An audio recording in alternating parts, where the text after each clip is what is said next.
Assalamualaikum warahmatullahi wabarakatuh. Alhamdulillah, nahmaduhu wa nasta'inuhu wa nastaghfiruh wa na'udzu billahi min shururi anfusina wa min sayyiati a'malina.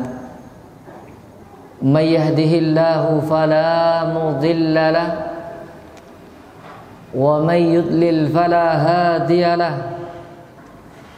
Asyhadu an la ilaha illallah wahdahu la syarika lah wa asyhadu anna Muhammadan abduhu wa rasuluhul mustafal amin alladzi ballagha ar-risalata wa adda al-amanata wa nasaha al-ummata wa jahada fillahi haqqa jihadihi summa nusalli wa nusallim alaihi wa alihi wa sahbihi wa man tabi'ahu bi ihsanin ila yaumiddin. Amma ba'du, faya ayyuhal muslimun wal muslimat, kaum muslimin dan kaum muslimat yang semoga Allah Subhanahu wa taala menambah kepada kita ilmu yang bermanfaat, wa nas'aluhu subhanahu wa ta'ala ilman nafi'an wa rizqan thayyiban wa amalan mutaqabbalan. Kita mohon kepada Allah Azza wa Jalla ilmu yang bermanfaat, rezeki yang halal, dan amal yang diterima.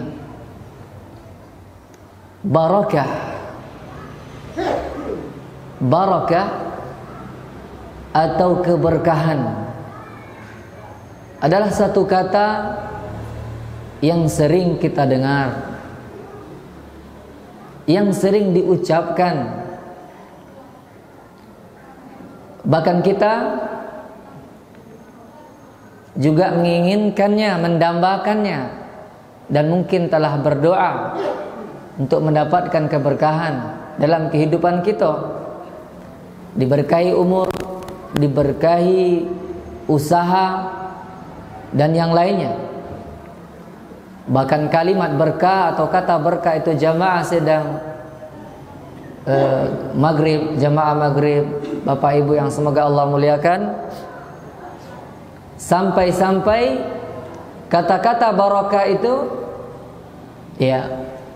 masuk ke dalam at-tahiyah, salingnya kaum muslimin untuk memberikan salam kepada saudara-saudaranya dengan mengucapkan assalamualaikum warahmatullahi wabarakatuh.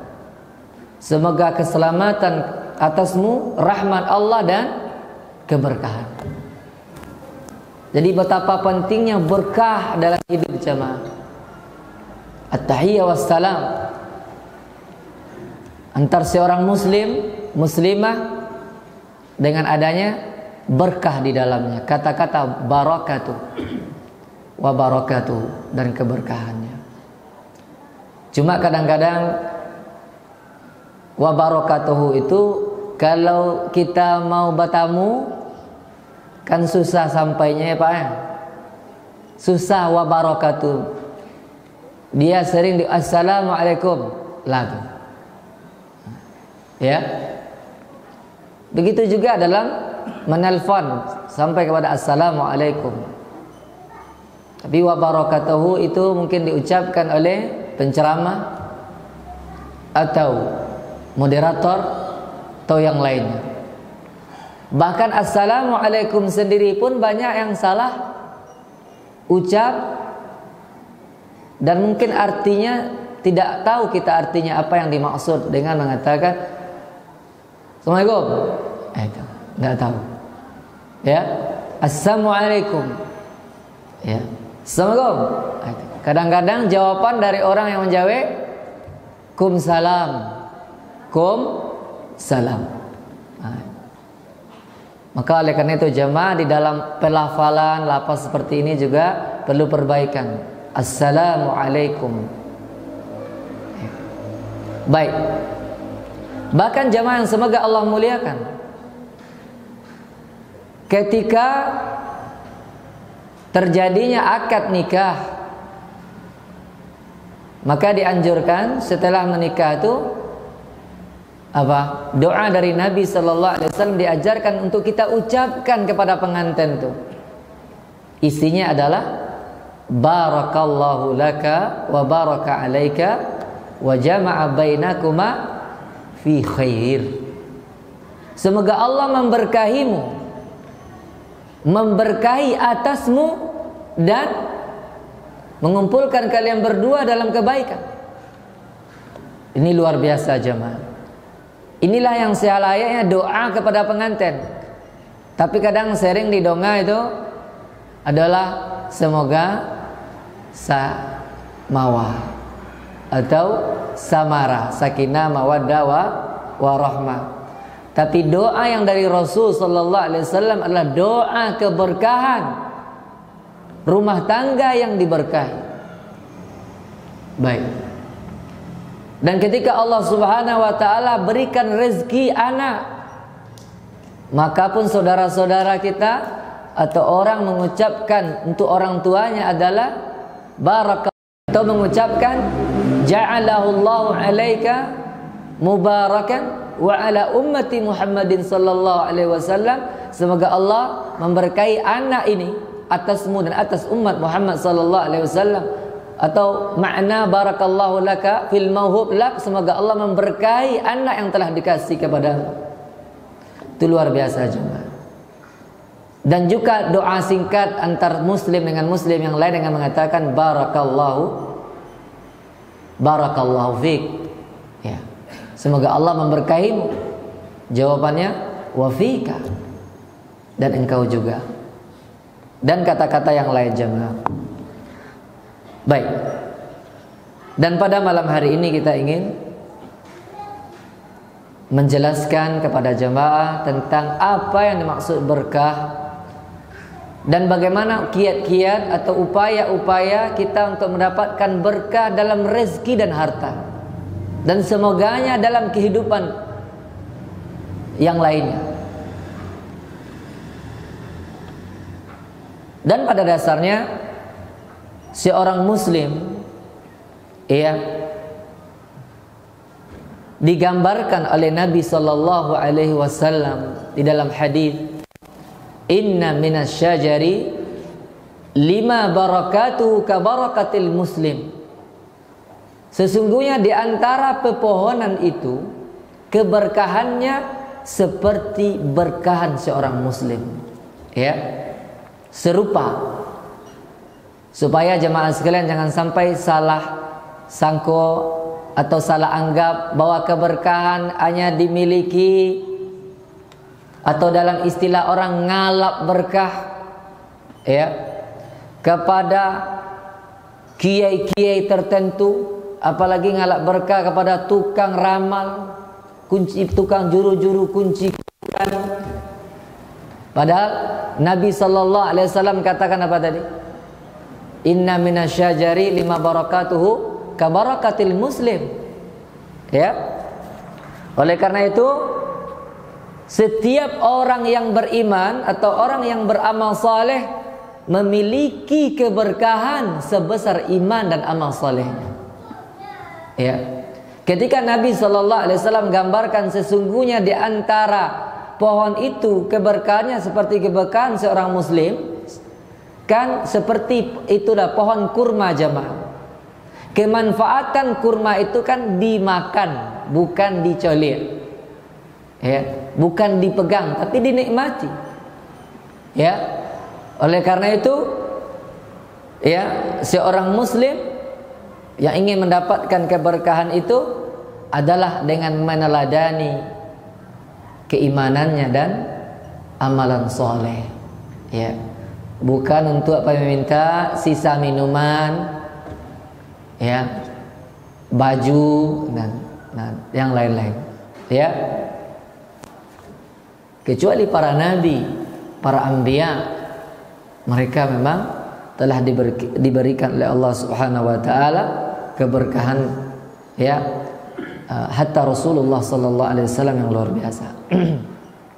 Sekarang kita masuk kepada apa yang dimaksud berkah dalam rezeki atau berkah secara umum. Definisi berkah itu apa?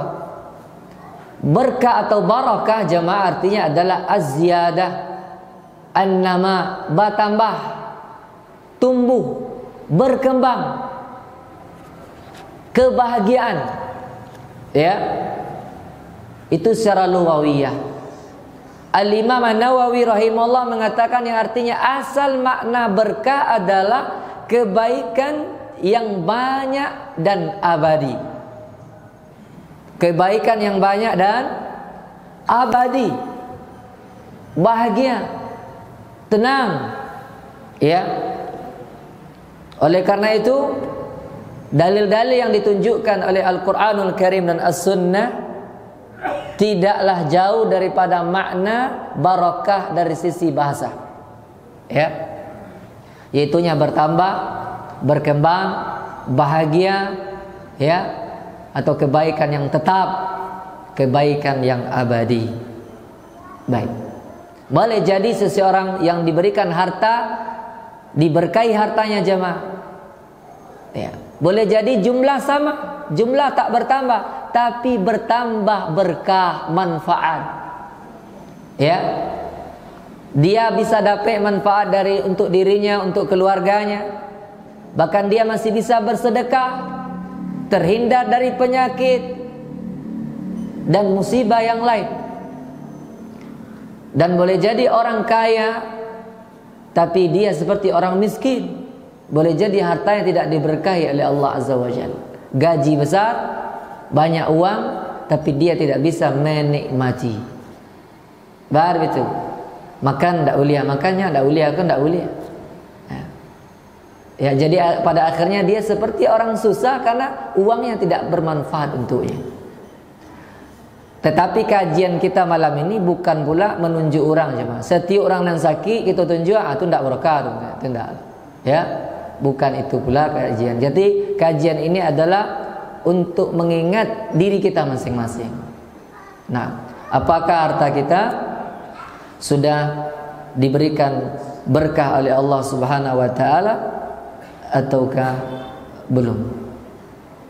Masuk kita kepada bagaimana upaya-upaya untuk mendapatkan berkah dalam harta dan rezeki, dan semoganya dalam kehidupan yang lain. Yang pertama adalah al-imanu billah. Al-iman, beriman kepada Allah Subhanahu wa taala dan meningkatkan ketakwaan. Qala ta'ala, walau anna ahlal qura amanu wattaqau lafatahna alaihim barakatin minas sama'i wal ardh. Kalaulah seandainya kata Allah, penduduk sebuah negeri atau negeri-negeri itu beriman dan bertakwa, kami akan bukakan bagi mereka keberkahan dari langit dan bumi. Tapi syaratnya apa tadi jemaah? Iman dan takwa. Apa bukti penunjukan iman seseorang terhadap rezeki yang Allah kasih sama dia? Ketika ia diberikan rezeki oleh Allah, dia ingat akan karunia bahwa nikmat yang Allah kasih adalah milik Allah Subhanahu wa taala. Ini yang disebut dengan al-i'tiraf bil mun'im.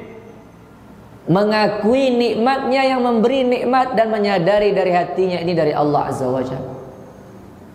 Yang menunjukkan keimanan juga di dalam masalah ini diberikan keberkahan di situ adalah ketika dia diberikan musibah dan dia ingat akan teguran Allah Subhanahu wa taala kepadanya.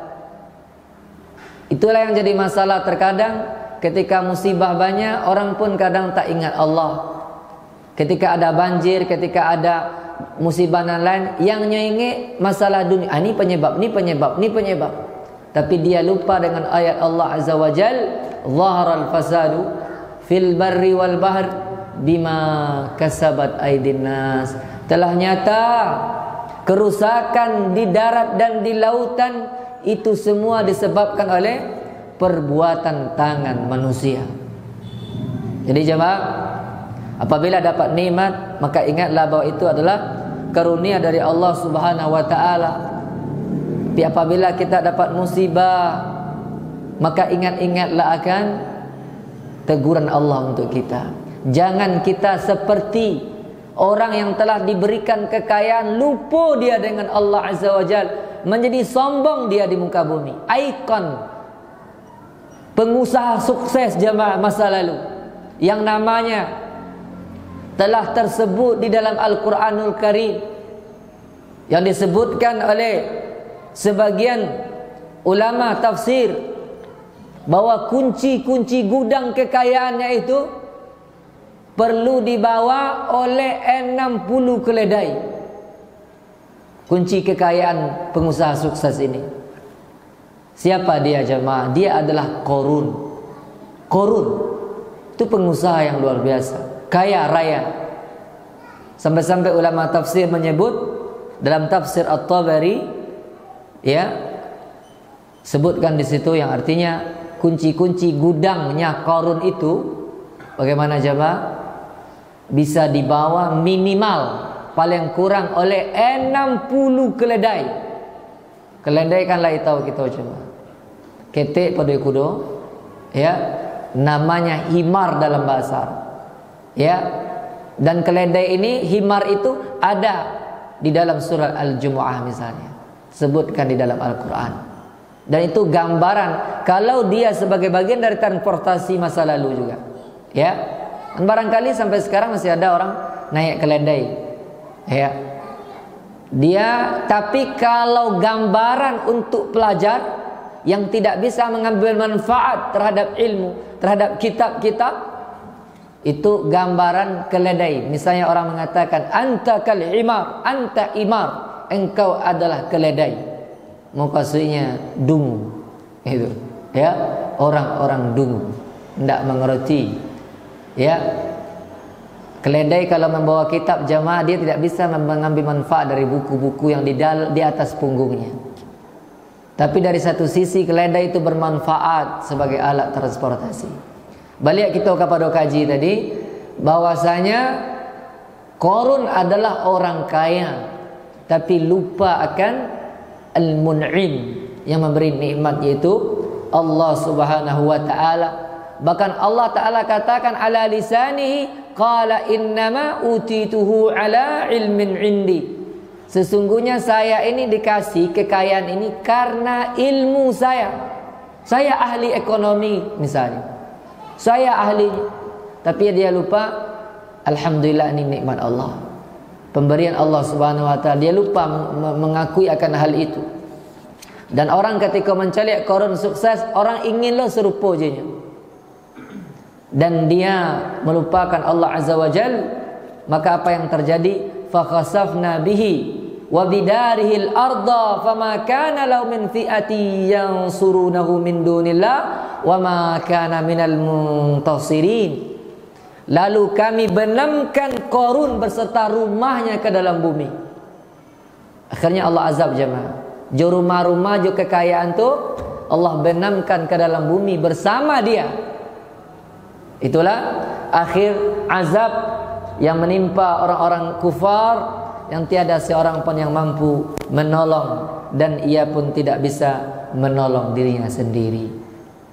Maka ketika terjadi misalnya dalam hidup awak di masyarakat terhadap masalah krisis ekonomi misalnya, musibah dan bencana yang banyak misalnya, maka kita ingat-ingatlah kan dosa-dosa kita jemaah. Ingatlah kan dosa-dosa kita. Kullu bani Adam khata' wa khairul khata'ina at-tawwabun. Setiap anak Adam itu bersalah, dan sebaik-baik orang bersalah adalah orang yang bertaubat kepada Allah Subhanahu wa ta'ala. Baik, ini yang nomor pertama, ya. Yang kedua jamaah, kiat dan upaya mendapatkan berkah harta dan rezeki kita adalah amalan saleh. Beramal. Allah Subhanahu wa ta'ala qala, man amila salihan min zakarin aw unsa falanuhyiyannahu hayatan thayyibah. Hayatan thayyibah. Man amila salihan min zakarin aw unsa wa huwa mu'min falanuhyiyannahu hayatan thayyibah. Barang siapa beramal saleh dari laki-laki dan wanita dan dia beriman, maka kami, kata Allah, akan berikan kepadanya kehidupan yang baik. Faqala azza wa jalla, Allah juga mengatakan dalam ayat yang lain, "Waman a'rada an dzikri fa inna lahu ma'isyatan dhanka." Barang siapa yang berpaling dari mengingatku, maka baginya kehidupan yang sulit, kehidupan yang sempit. Wa nahsyuruhu yaumal qiyamati a'ma, maka kami akan kumpulkan nanti dia di hari akhirat dalam keadaan buta. Jadi amal saleh itu memberikan ketenangan, jemaah. Memberikan ketenangan, memberikan keberkahan daripada rezeki, ya, kepada seorang hamba. Disebutkan dalam hadis Ahmad, innar rajula la yuhram ar-rizqa bidzambi yusibu. Seseorang itu kadang-kadang terhalang, seorang itu dihalangi atau dapat tercegah dari rezeki kepadanya karena dosa yang ia perbuat. Baik, ini yang kedua. Kemudian yang nomor 3, jemaah, adalah asyukur lillah. Qala ta'ala, la in syakartum la azidannakum wa la in kafartum inna adzabi lasyadid. Qala ta'ala, wa man syakara fa innama yashkuru li nafsihi. Barang siapa syukurku tambah, barang siapa kufur azabku pedih. Barang siapa bersyukur, kata Allah, sesungguhnya ia bersyukur untuk dirinya, karena Allah Ta'ala tidak membutuhkan syukur kita. Dan jangan ayat yang pertama ini hanya dibawa untuk seorang suami. La in syakartum la azidannakum. Kalau kau syukuri, ditambah. Syukurilah istri pertamamu, maka akan datang yang kedua. Nah, jangan sampai pula ayat itu saja. Ayat ini umum, jemaah, ya. Ayat ini adalah umum. Ya, la azidannakum wala in kafartum inna adzabi lasyadid. Baik. Bagaimana itu syukur? Pertama, syukur tentu yang pertama al-i'tiraf bi ni'matillah, mengakui akan nikmat itu dari Allah. Yang kedua, al-lisan mengatakan alhamdulillah. Dan kita sudah diajarkan terus dengan Al-Fatihah. Alhamdulillahirabbil alamin. Ya. Yang kedua, menjadikan nikmat Allah Ta'ala untuk mendukung ibadah. Nabi sallallahu alaihi wasallam, jemaah, salat beliau itu luar biasa. Sampai salat malam bengkak kakinya. Bertanyalah Aisyah kepada Rasulullah sallallahu alaihi wasallam, "Ya Rasulullah, lima tasna'u hadza?" Wahai Rasulullah, kenapa engkau perbuat ini? Sedangkan dosamu sudah diampuni yang berlalu dan yang akan datang. Apa jawab Nabi jemaah sallallahu alaihi wasallam? Afala akuna 'abdan syakura. Apakah saya tak layak menjadi hamba yang bersyukur? Nikmat Allah kepada kita banyak apa tidak, jemaah? Banyak. Banyak nikmat yang terkadang kita lupa syukuri. Ada nikmat kata awak tak berdoa pi tiba. Ya. Kadang tidak ada doa, ya Allah berikan kepada hamba hari ini tetolu ada.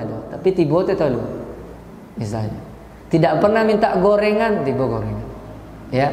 Banyak nikmat Allah kasih sama awak tak pernah minta tapi dikasih. Nah, ini luar biasa.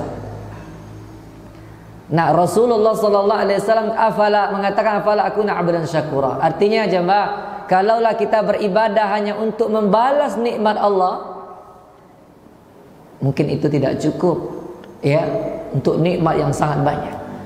Cahaya matahari tak pernah ada rekening cahaya matahari, tak ada. Rekening angin, udara, tak ada. Itu nikmat besar. Nikmat yang lebih berharga daripada kursi kepresidenan atau kursi kekuasaan, karena siapapun penguasa membutuhkan angin dan udara. Sekuat-kuatnya orang, kalau tidak ada udara, maka dengan izin Allah dia tak hidup. Ya. Itu nikmat yang luar biasa. Tapi ternyata udara kasih jemaah gratis.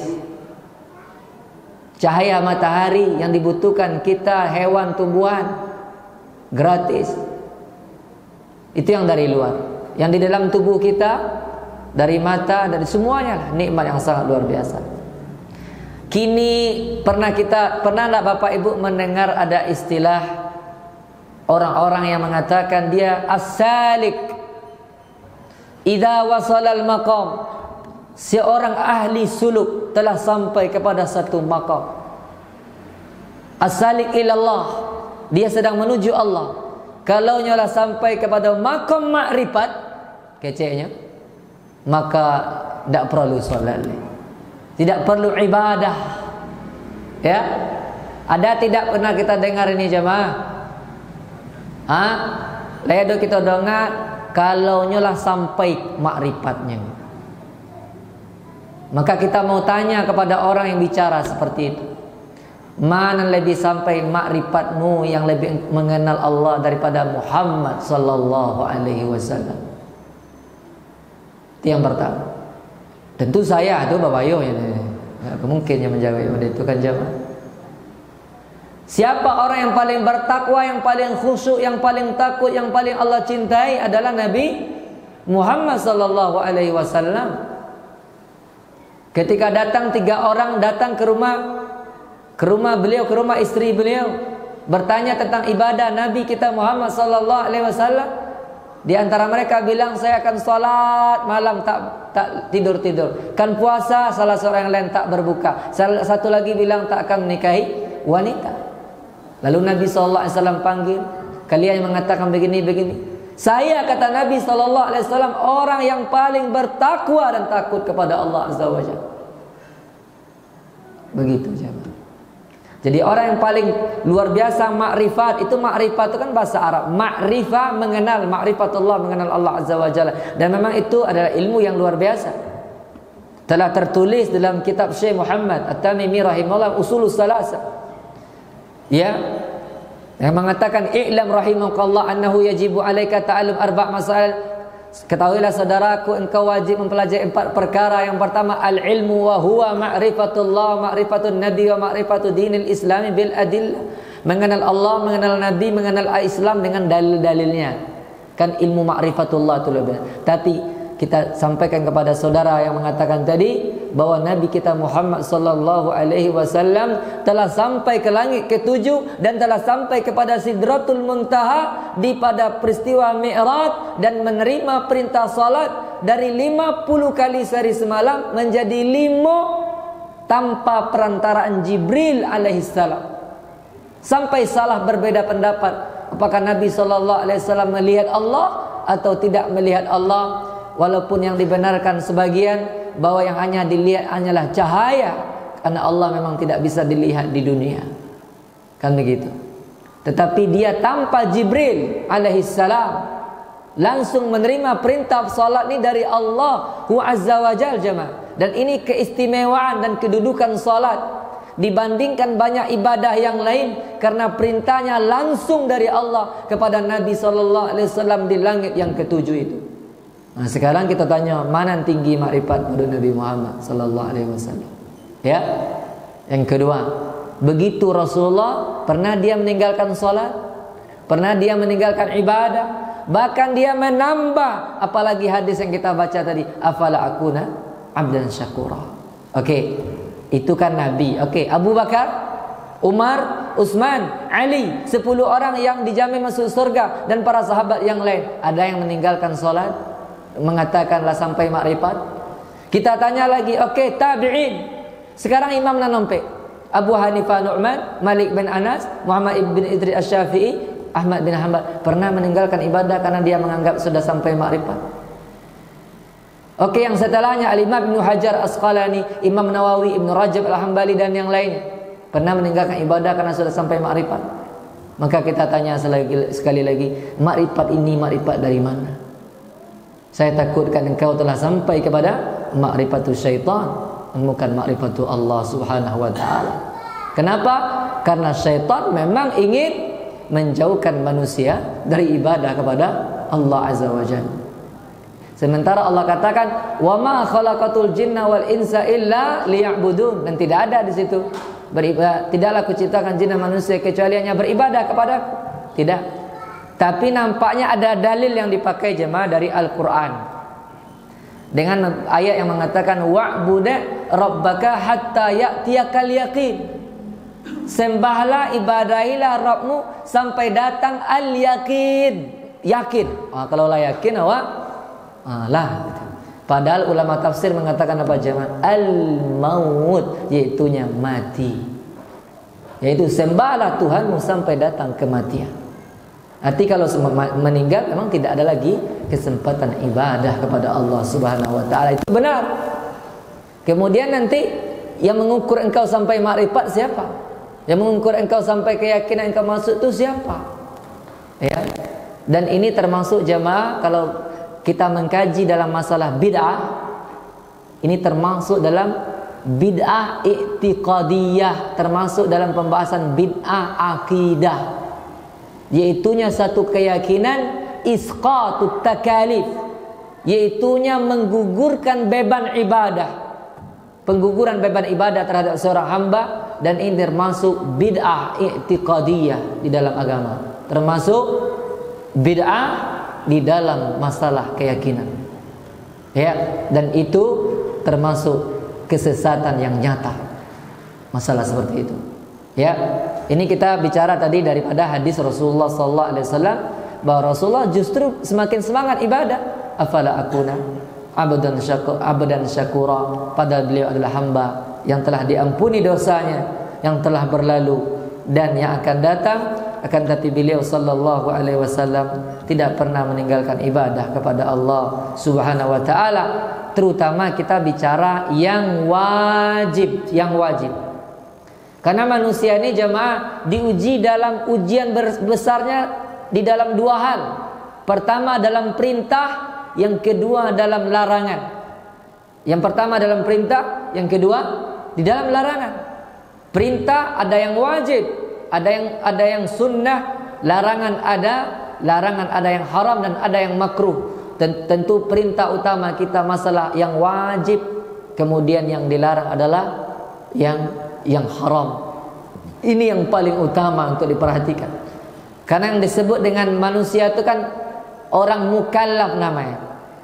Dalam bahasa usul fikihnya ada istilah, ya, al-hukum taklifi al-khamsah, hukum beban yang 5, wajib, ya, sunnat, mubah, haram, makruh, ya.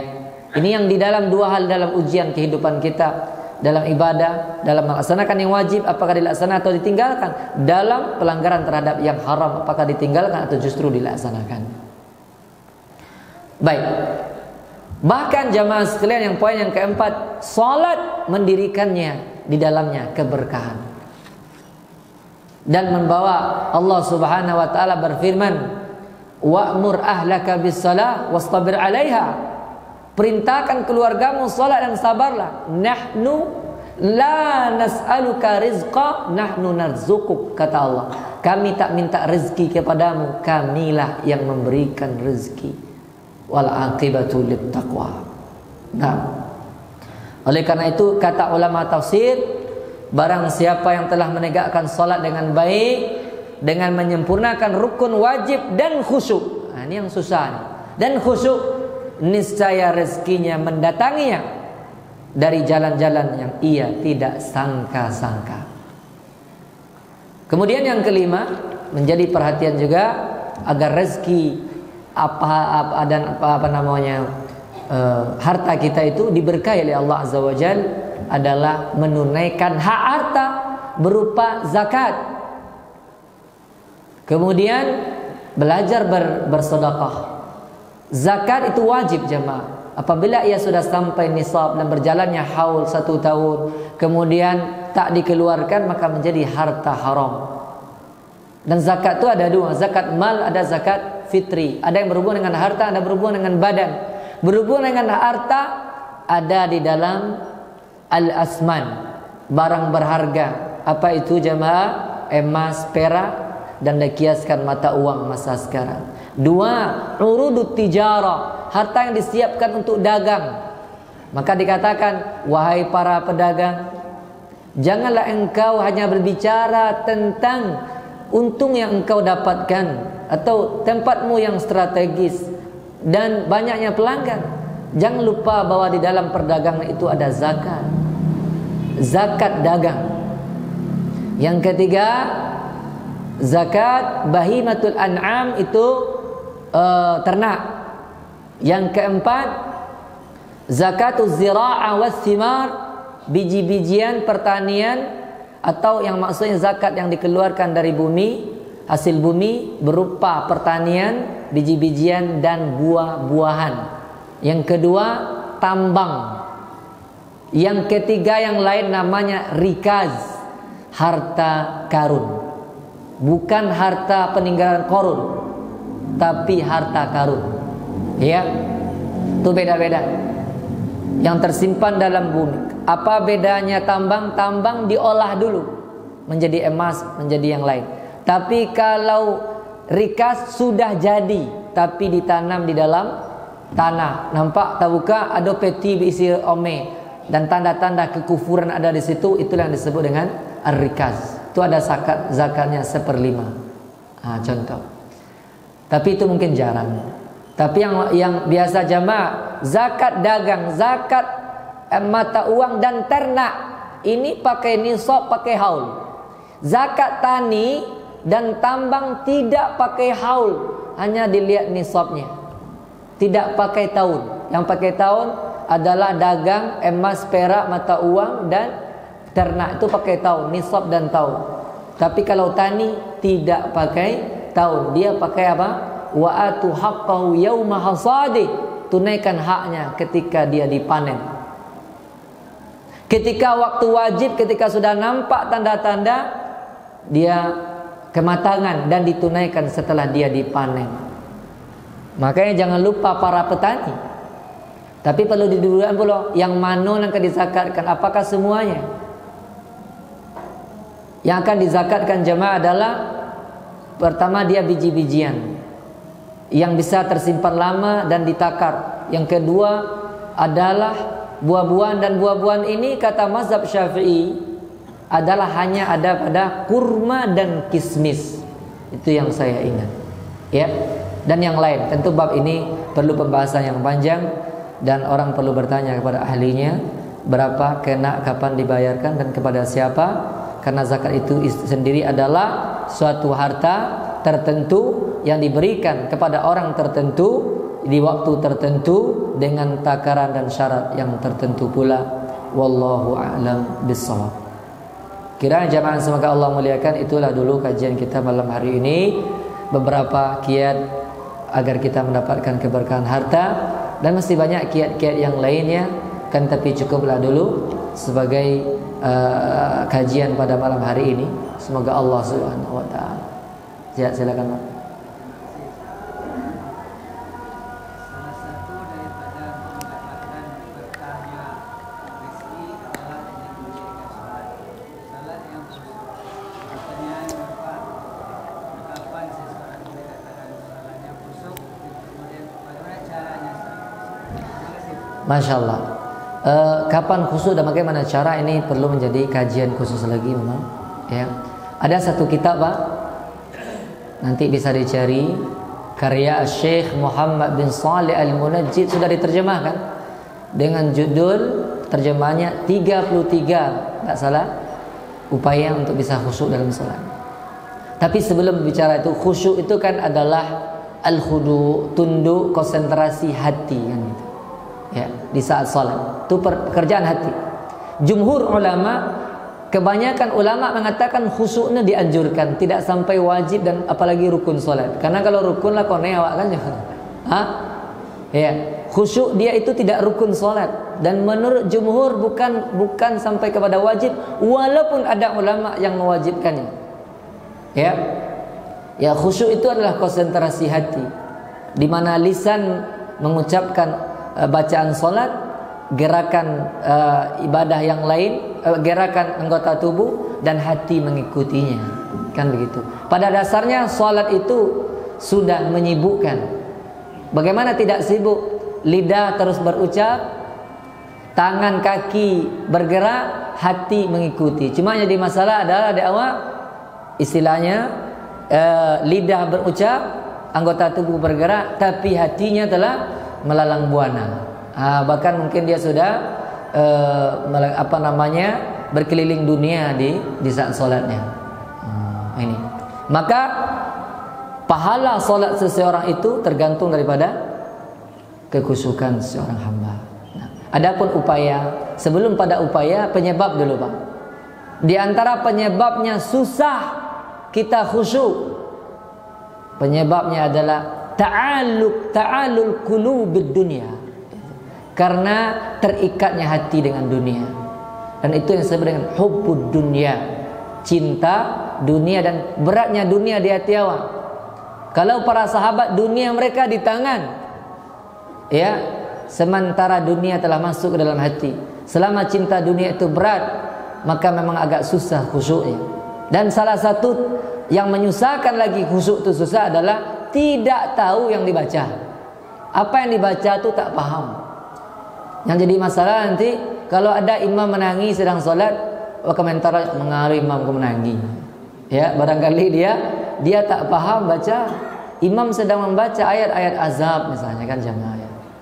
Jadi oleh karena itu khusyuk seseorang itu beda-beda, maka pahala orang juga akan berbeda-beda setiap kadar khusyuk masing-masing. Ya. Maka moga-moga bisa nanti menjadikan kajian dari ustadz yang lain misalnya mengkaji secara khusus tentang masalah sholat. Ada satu kitab juga, buku yang dikarang oleh salah seorang ustadz kita, yaitu Ustadz Ammi Nurbais Hafizullah Ta'ala, tentang makna-makna gerakan salat dan caranya, dan dia mengkaji masalah khusyuk di situ, tentang apa hukum khusyuk menurut keterangan ulama.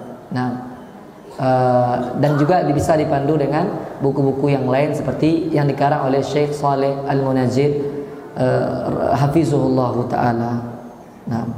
Wallahu a'lam bishawab. Dan kita semua Bapak Ibu, semoga Allah muliakan, kita sedang belajar beribadah kepada Allah Azza wa Jalla. Kita sedang belajar kepada Allah. Maka sebutkan, barang siapa ingin belajar ibadah kepada Allah Azza wa Jalla, mulailah dengan berdoa. Kalau kita sudah bisa baik dengan berdoa, moga-moga kita bisa baik dalam ibadah yang lain. Wallahu a'lam bishawab. Wa sallallahu ala nabiyina Muhammadin wa ala alihi washabihi wasallam. Assalamualaikum warahmatullahi wabarakatuh.